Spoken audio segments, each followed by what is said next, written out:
Hello guys. तो आज हम लोग थोड़ा गैल्वेनोमीटर के बारे में जान लेते हैं। गैल्वेनोमीटर वर्क कैसे करता है। बाहर से गैल्वेनोमीटर कुछ ऐसा दिखाई देता है। यहाँ पे तुम लोग देख सकते हो एक स्केल दिया गया है, बीच में 0 है। जब इसमें पॉजिटिव करंट फ्लो करता है तो ये जो पॉइंटर है ये राइट की तरफ मूव करता है, और जब नेगेटिव करंट फ्लो करता है तो ये लेफ्ट की तरफ मूव करता है। हमको यहाँ पे 2 टर्मिनल्स दिए गए हैं, ये पॉजिटिव टर्मिनल है, ये नेगेटिव टर्मिनल है। चलो तो अब हम लोग इसके इनसाइड देखते हैं, इसके इनसाइड क्या होता है। मैंने इसके पीछे का सारा पार्ट हटा दिया है।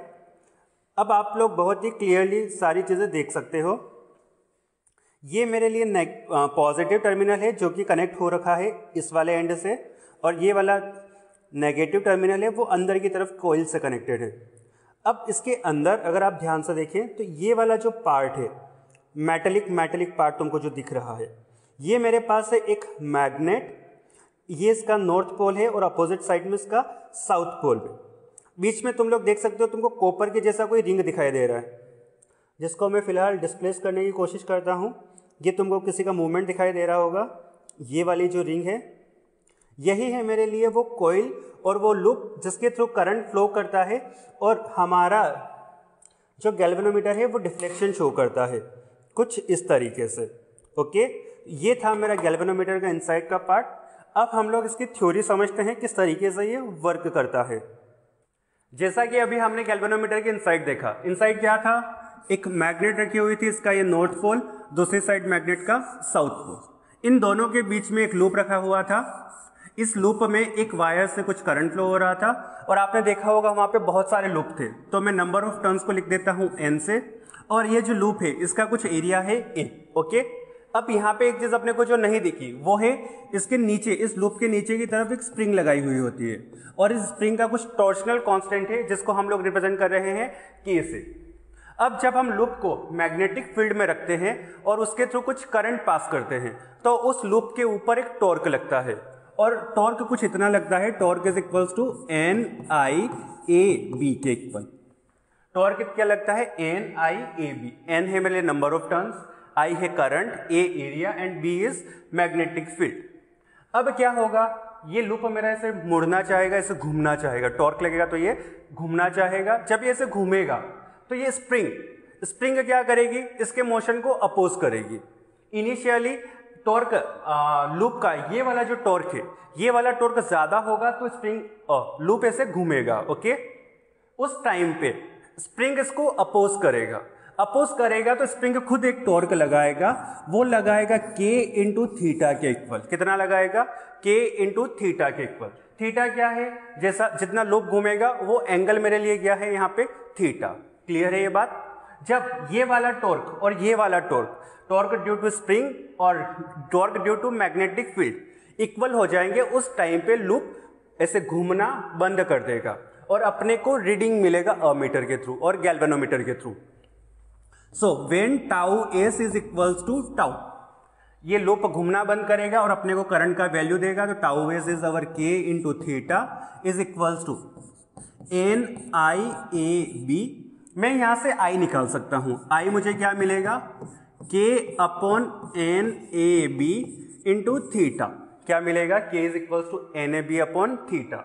K मेरे लिए कांस्टेंट है, torsional constant. N number of turns वो भी मेरे लिए फिक्स्ड रहेंगे। A area of the loop भी मेरे लिए फिक्स्ड रहेगा।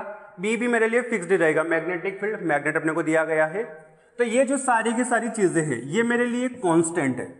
तो मैं बोल सकता हूं जो करंट फ्लो करेगा वो प्रोपोर्शनल और is equals to C into theta होगा, और more appropriately current is directly proportional to theta. जितना ज्यादा करंट फ्लो करेगा उतना ज्यादा इस लूप में डिफ्लेक्शन आएगा। जितना ज्यादा करंट फ्लो करेगा उतना ज्यादा इस लूप में डिफ्लेक्शन आएगा। ओके, ये तो हो गई हमारी गैल्वेनोमीटर के इनसाइड की बात। तो चलो अब हम लोग सर्किट डायग्राम समझते हैं कि हम इसका रेजिस्टेंस कैसे फाइंड करें। To find resistance of the galvanometer सबसे पहले सर्किट बना लेते हैं। अपने को जरूरत पड़ने वाला है एक बैटरी का। इस बैटरी को हम कनेक्ट करेंगे एक रेजिस्टेंस बॉक्स से। फर्दर ये रेजिस्टेंस बॉक्स कनेक्ट होगा गैल्वेनोमीटर से। अब गैल्वेनोमीटर का कुछ रेजिस्टेंस होगा तो उसको मैं यहां पे बना देता हूं। गैल्वेनोमीटर का जो रेजिस्टेंस है वो मेरे लिए है G। अब इसको फाइनली हम कनेक्ट कर देंगे कुछ इस तरीके से, यहाँ पे की लगा देंगे, की 1, बैटरी का जो EMF है वो है E। ये मेरा प्राइमरी सर्किट कंप्लीट हो चुका है। अब इसमें हम लोग और भी चीजें ऐड करते हैं। इसके पैरेलल में हम एक की लगा देते हैं K2, और यहां पे हम लोग लगा देते हैं एक शंट S, और इसको फाइनली इधर से ऐसे कनेक्ट कर दिया जाता है। तो ये है मेरा circuit diagram to find resistance of the galvanometer. अब प्रोसीड्यूर कैसे फॉलो करना है वो हम लोग थोड़ी बात करते हैं। इनिशियली हम K2 को ओपन रखेंगे, K2 मेरे लिए रहेगा ओपन। जैसे ही मैं K1 को क्लोज करूंगा, जैसे ही हम K1 को क्लोज करेंगे, इनिशियली जो रेजिस्टेंस बॉक्स है उसका रेजिस्टेंस 0 रहेगा। जैसे ही हम क्लोज करेंगे तो ये गैल्वेनोमीटर फुल डिफ्लेक्शन से भी ज्यादा शो करेगा, मतलब इसमें बहुत ज्यादा करंट फ्लो करेगा, तो ये फुल डिफ्लेक्शन से भी ज्यादा वैल्यू शो करेगा। तो हमको उसको रिड्यूस करना है। रिड्यूस कैसे करेंगे? हम इस रेजिस्टेंस बॉक्स का रेजिस्टेंस सेट करके, लेट्स से मैंने इसका रेजिस्टेंस R सेट कर दिया, ओके। हम गैल्वेनोमीटर में वापस से अपना रीडिंग देखेंगे। लेट्स से वो कुछ रीडिंग आया मेरे लिए, उस पर नंबर्स होंगे तो हम समझ लेते हैं 20। कितना आया? 20। गैल्वेनोमीटर में जो रीडिंग आया उसको हम लोग थीटा से रिप्रेजेंट कर देते हैं, वो गया मेरे लिए 20 डिविजन्स पे।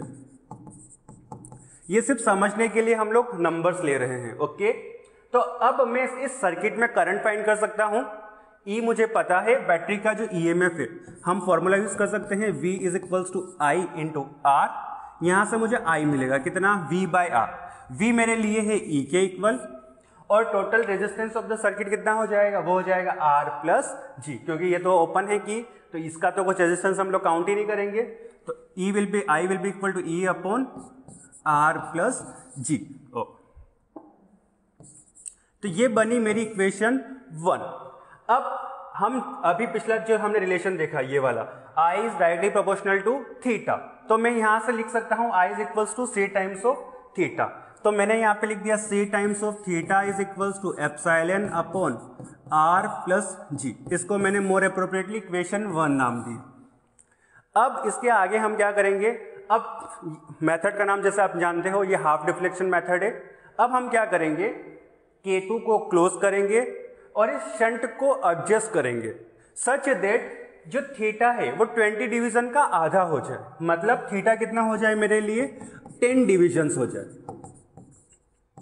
क्या ये आपको बात समझ आई? हमको क्या करना है? K2 को क्लोज करना है और शंट का एक अप्रोप्रिएट वैल्यू लाना है सच दैट जो डिफ्लेक्शन है वो कितना हो जाए मेरे लिए? आधा हो जाए। अब मान लो कि वो इस वैल्यू पे मुझे ये चीज शो हो रही है, तो वापस से हम सर्किट में करंट निकालेंगे। किस तरीके से? यहां पे हमने कर दिया K2 को क्लोज, और मैं मोर अप्रोप्रिएटली जब मेरा थीटा विल बी इक्वल टू कुछ एंगल होगा अल्फा, तो यहाँ पे जो थीटा होना चाहिए वो उस एंगल का हाफ होना चाहिए, alpha by 2, okay. Half deflection पहले जितना था उसका आधा डिफ्लेक्शन लाना है। कैसे लाना है? इस K2 को क्लोज करके और इस S को सेट करके। अभी हम एक्सपेरिमेंट देखेंगे तो आपको और ज्यादा समझ आएगा, ओके। अब यहां पे मैं वापस से सर्किट में करंट फाइंड कर सकता हूं। चलो करते हैं करंट फाइंड। तो हम वापस से फॉर्मूला यूज करेंगे, V is equals to I into R। अब देख, ये जो दो रेजिस्टेंस है R और S, G और S, ये मेरे लिए पैरेलल में है, और इन दोनों के पैरेलल में एक रेजिस्टेंस और लगा हुआ है R। तो सबसे पहले हम इन दोनों पैरेलल वालों को सॉल्व कर लेते हैं। मेरे ख्याल से पैरेलल में जो होंगे बहुत ही आसानी से तुम लोग सॉल्व कर सकते हैं, 1/G प्लस 1/S करके। जब मैं इन दोनों को सॉल्व करता हूं तो इन दोनों का R इक्विवेलेंट आएगा मेरे लिए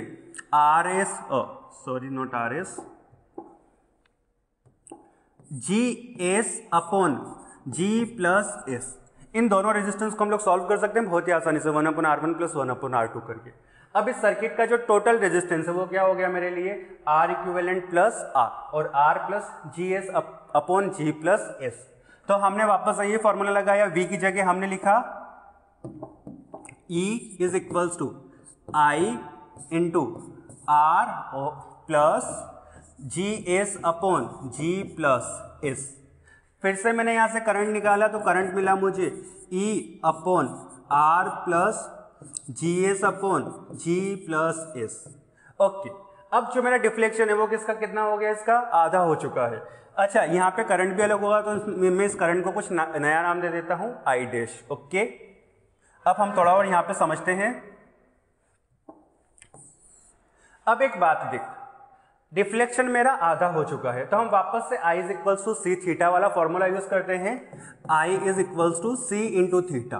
तो यहाँ पे जो आई डैश होगा वो कितना हो जाएगा मेरे लिए, C अपॉन थीटा बाई 2। कितना हो जाएगा, C अपॉन थीटा बाई 2। मैं इसकी जगह चीज पुट कर देता हूँ, C into theta by 2 will be equal to E upon R plus G S upon G plus S.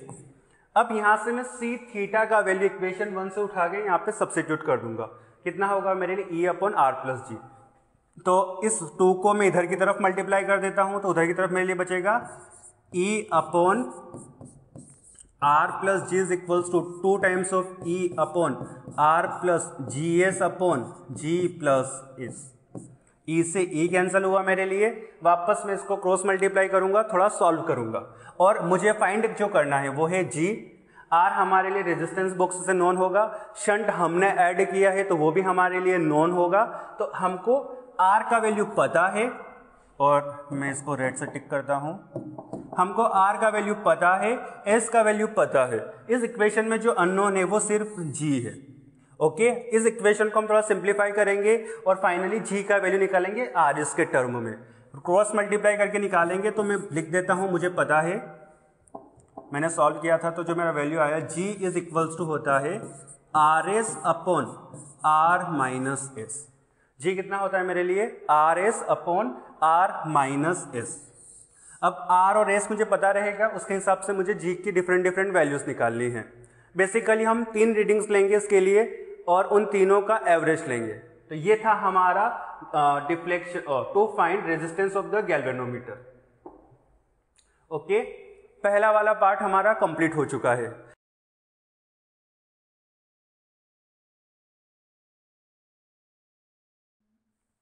तो चलो, एक्सपेरिमेंट परफॉर्म करने के लिए हमको जिन इंस्ट्रूमेंट्स का जरूरत है वो सबके सब इस टेबल पे रखे हुए हैं। हम एक एक करके सबको सबसे पहले समझ लेते हैं। जो पहला इंस्ट्रूमेंट है ये है हमारे पास बैटरी एलिमिनेटर। ये बैटरी एलिमिनेटर एसी सप्लाई को डीसी में कन्वर्ट करता है। इस नॉब से हम इसका वोल्टेज सेट कर सकते हैं, लाइक 2 to 12 वोल्ट्स। ये दोनों जो टर्मिनल्स है वो मेरे लिए आउटपुट के हैं। ये पॉजिटिव टर्मिनल है बैटरी का, ये नेगेटिव टर्मिनल है। यहाँ पे ऑन और ऑफ के लिए एक स्विच दिया गया है। जो दूसरी जो चीज़ है वो मेरे पास है गैल्वेनोमीटर, जिसका रेजिस्टेंस अपने को फाइंड आउट करना है। जो थर्ड, ये है मेरे पास 2 कीज। अब इन कीज को हम लोग थोड़ा देखते हैं। देखो, इसको जब मैं बाहर निकाल देता हूं तो आप लोग देख सकते हैं ये और ये 2 मेटेलिक स्ट्रैप्स हैं, इनके बीच में कोई भी कनेक्शन नहीं है। आप देख सकते हैं बहुत ही हल्का सा इन दोनों के बीच में गैप है। मतलब अभी ये दोनों कीज, और बोल सकता हूं ये की ओपन है। जब मैं इसको यहाँ पे लगा देता हूँ तो अब ये मेरे लिए यहाँ पे कनेक्शन बन चुका है इन दोनों पॉइंट के बीच में। तो ये अभी मेरी की क्लोज हो चुकी है। मुझे 2 की का जरूरत है तो 2 की यहाँ पे रखा हुआ है। ये मेरे पास है रेजिस्टेंस बॉक्स। आप देख सकते हैं रेजिस्टेंस बॉक्स में मैं रेजिस्टेंस वेरी करवा सकता हूँ 1 to 5000 ओम के बीच में। अगर आपको पता नहीं है कि रेजिस्टेंस बॉक्स वर्क कैसे करता है तो इसके लिए मैंने एक वीडियो बनाया हुआ है, वो आप जरूर जाके देखिए। अगला ये है मेरे पास शंट बॉक्स। आप यहाँ पे देख सकते हैं जो रेजिस्टेंस है, हम जानते हैं शंट का रेजिस्टेंस बहुत लो होता है। तो यहाँ पे देख सकते हैं 0.1, 0.2 अप टू 5 ओम। ये मेरे पास एक शंट बॉक्स है और ये है मेरे पास बहुत सारे कनेक्टिंग वायर्स। अब मुझे इन कनेक्टिंग वायर्स में ऐसे टर्मिनल की जरूरत पड़ने वाली थी तो मैंने यहाँ पे वायर बांध दिया है। दूसरा वाला टर्मिनल ओपन है। ये कनेक्शन मैंने बहुत ही ज़्यादा टाइट बनाए हैं। आप देख सकते हैं खींचने पे नहीं निकल रहे हैं। हमको हमेशा कनेक्शंस को टाइट बनाना है ताकि यहाँ पे जो कनेक्टिंग पॉइंट्स है इनका रेजिस्टेंस बहुत ही कम रहे। और ये जो वायर मैंने यूज़ किया है ये पूरा का पूरा कनेक्टिंग वायर, इस पूरे कनेक्टिंग वायर का रेजिस्टेंस बहुत ही कम है, लाइक 0.1 ओम के आसपास है। और ये बात हमेशा ध्यान रखें कि जो कनेक्टिंग वायर्स है उनका रेजिस्टेंस बहुत ज़्यादा कम हो। अगर इनका रेजिस्टेंस हाई होगा तो ये अपने को गलत रीडिंग देंगे गैल्वेनोमीटर के रेजिस्टेंस की। ओके, तो ये सारी जो चीज़ें थी मैंने आपको बता दी हैं। अगर आपको रेजिस्टेंस बॉक्स के बारे में और जानना है तो आप वीडियो जाके ज़रूर देखें, लिंक डिस्क्रिप्शन में दिया गया है। अब हम लोग कनेक्शन के लिए बात करते हैं। तो चलो सबसे पहले हम लोग हाफ डिफ्लेक्शन मेथड के लिए सर्किट कंप्लीट कर लेते हैं। सर्किट डायग्राम आपको स्क्रीन के ऊपर दिख रहा।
ओके, तो ये हमारा पूरा का पूरा सर्किट कंप्लीट हो चुका है। अब आप यहाँ के सारे कनेक्शंस प्रॉपर्ली देख सकते हैं। ये बैटरी है, इस बैटरी का पॉजिटिव टर्मिनल मैंने कनेक्ट कर दिया है अपने रेजिस्टेंस बॉक्स से। रेजिस्टेंस बॉक्स का जो नेगेटिव टर्मिनल है वो कनेक्ट हुआ है मेरे लिए गैल्वेनोमीटर के पॉजिटिव टर्मिनल से। गैल्वेनोमीटर का पॉजिटिव टर्मिनल कनेक्ट हुआ है नेगेटिव टर्मिनल कनेक्ट हुआ है अपने की से। की का दूसरा वाला एंड वापस से कनेक्ट हुआ है मेरा बैटरी से। अब इस गैल्वेनोमीटर के पैरेलल में हमने कनेक्ट किया है शंट बॉक्स। तो इसका पॉजिटिव टर्मिनल शंट बॉक्स के एक एंड से, शंट बॉक्स का दूसरा वाला एंड की से, की का दूसरा एंड वापस से मेरा गैल्वेनोमीटर से कनेक्ट हो चुका है। आप इस सर्किट को अच्छे से देख सकते हो। अब हम इस सर्किट को ऑन कर देंगे। ऑन करने से पहले एक चीज़ कंफर्म करें कि ये जो दोनों कीज़ है ये मेरे लिए ओपन रहे। अब सबसे पहले मैंने कीज़ को ओपन कर दिया। जैसा कि सर्किट में दोनों कीज़ का नाम दिया गया है तो हम इनका नाम दे देते हैं। ये जो की है ये मेरे लिए K1 है तो मैं इसके नीचे K1 लिख देता हूँ। ये जो की है ये मेरे लिए K2 है तो मैंने इसके नीचे वापस से K2 लिख दिया। अब जो गैल्वेनोमीटर है आप देख सकते हैं इसका जो स्केल है, इसके स्केल को मैं एज ए प्रोटेक्टर यूज़ करने वाला हूँ। अभी जैसे कि यहाँ पे जब 0 है तो ये मेरे लिए एंगल 0 रहेगा। अगर इसका डिफ्लेक्शन 30 पे हुआ, लेट्स से जब ये घूम के 30 पे आ जाएगा तो उस एंगल को मैं नाम दूंगा थीटा। अब मुझे हाफ डिफ्लेक्शन देखना है तो जब ये पॉइंटर 15 पे पॉइंट कर रहा होगा तो वो मेरे लिए एंगल आधा होगा, मतलब θ/2 होगा। लेट्स से अब मैं वापस से जब रेजिस्टेंस को चेंज करूंगा, ये जो पॉइंटर है वो 20 पे आता है तो वो एंगल मेरे लिए थीटा होगा। जब ये 10 पे आएगा तो वो एंगल मेरे लिए θ/2 होगा। ओके, ये बात अपने को यहाँ पे ध्यान रखना है।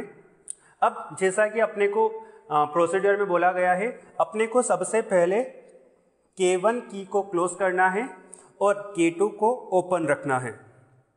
फिर हमको इस बैटरी को ऑन कर देना है। जैसा कि आप लोग देख सकते हैं गैल्वेनोमीटर में बहुत ही हाई डिफ्लेक्शन हो रहा है। इसको कम करने के लिए मुझे रेजिस्टेंस बॉक्स में से की को बाहर निकालना है। जैसे ही मैं इसकी की को बाहर निकालता हूँ, आप गैल्वेनोमीटर में देख सकते हैं अब थोड़ा डिफ्लेक्शन कम हुआ है। मुझे इस डिफ्लेक्शन को 30 पे लेके आना है, इसमें से बाकी एक और रेजिस्टेंस बाहर निकाल के। अभी ये 30 पे नहीं आ रहा है तो मैंने एक और को बाहर निकाल दिया। अब आप देख सकते हैं मैंने R का वैल्यू 2100 ओम कर दिया, 2000 + 100। अभी जो मेरा डिफ्लेक्शन हो रहा है वो 30 पे हो रहा है। इसके बाद मुझे इस शंट में से एक अप्रोप्रिएट रेजिस्टेंस सेट करना है कि ये जो डिफ्लेक्शन है 30 का, ये आधा हो जाए। आधा होने का मतलब मेरा रीडिंग 15 पे आ जाए। तो मैंने इसमें से 20 ओम, उससे पहले एक और बात ध्यान रखें, इस की को अपने को क्लोज करना पड़ेगा। तो सबसे पहले मैं इस की को क्लोज कर देता हूँ। की को जैसे ही मैंने क्लोज किया, आप गैल्वेनोमीटर में देख सकते हैं करंट एकदम से जीरो हो चुका है, क्योंकि ये हमारा जो शंट है, अभी जो शंट है वो अपने को जीरो रेजिस्टेंस दे रहा है। ओके, अब इसमें से अपने को एक प्रॉपर रेजिस्टेंस बाहर निकालना है और इस डिफ्लेक्शन को, इनिशियली 30 था तो इसको आधा करना है 15 पे। मैं इसमें से 20 ओम का मैंने बाहर निकाला, डिफ्लेक्शन लगभग मेरा 10 के आसपास आया है, तो इससे मेरा काम नहीं बन रहा तो इसको मैंने वापस लगा दिया। फिर मैंने 50 वाला बाहर निकाला। ओके, तो जैसे ही मैं 50 वाला बाहर निकालता हूं तो ये अप्रोक्सीमेटली मेरे लिए 15 के आसपास आ चुका है। मैं इसको और अप्रोप्रिएटली करने के लिए एक और बाहर निकालता हूं 10 का। 10 का निकालने पे थोड़ा आगे हो गया, 10 को वापस से क्लोज कर दूंगा, 5 वाला बाहर निकालूंगा। नाउ यू कैन सी जो मेरा डिफ्लेक्शन है वो बिल्कुल 15 हो चुका है। इनिशियली 30 था, अब 15 हो चुका है। तो जो शंट है, शंट का जो रेजिस्टेंस है वो मैंने अप्लाई किया 50 प्लस 5 मीन्स 55 वोल्ट। जो आर था हमारा वो था 2000 प्लस 100 2100। आर और एस का वैल्यू अपने को मिल चुका है। अब हम लोग जी का वैल्यू हम लोग फाइंड कर सकते हैं। अब इसी प्रोसीजर को अपने को कम से कम 3 बार दोहराना है। पहली बार हम लोग कर चुके हैं, ये 2100, ये 50 के लिए। अब मुझे इसी प्रोसीजर को कम से कम 3 रीडिंग्स के लिए करना है। एक रीडिंग हम ऑलरेडी ले चुके हैं। सेकेंड रीडिंग के लिए सबसे पहले मैं K2 को ओपन कर देता हूं। अभी मैंने जो डिफ्लेक्शन कितना 20 लिया था, तो अब मैं 30 पे था, तो अब मैं इसको 20 पे लेके जाता हूं।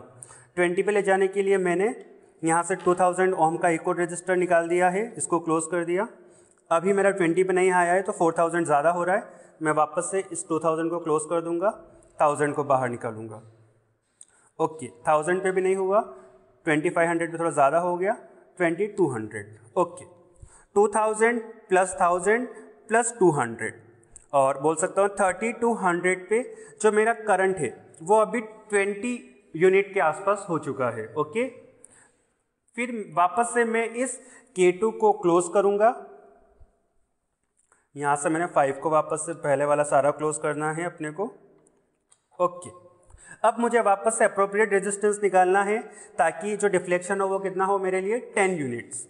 10 यूनिट्स के लिए मैंने यहाँ से 20 ओम का बाहर निकाला रेजिस्टेंस, 20 ओम से नहीं हो पाया तो मैंने वापस अगेन 10 वाला भी निकाला, 10 से भी नहीं हुआ, फिर 5 वाला निकाला।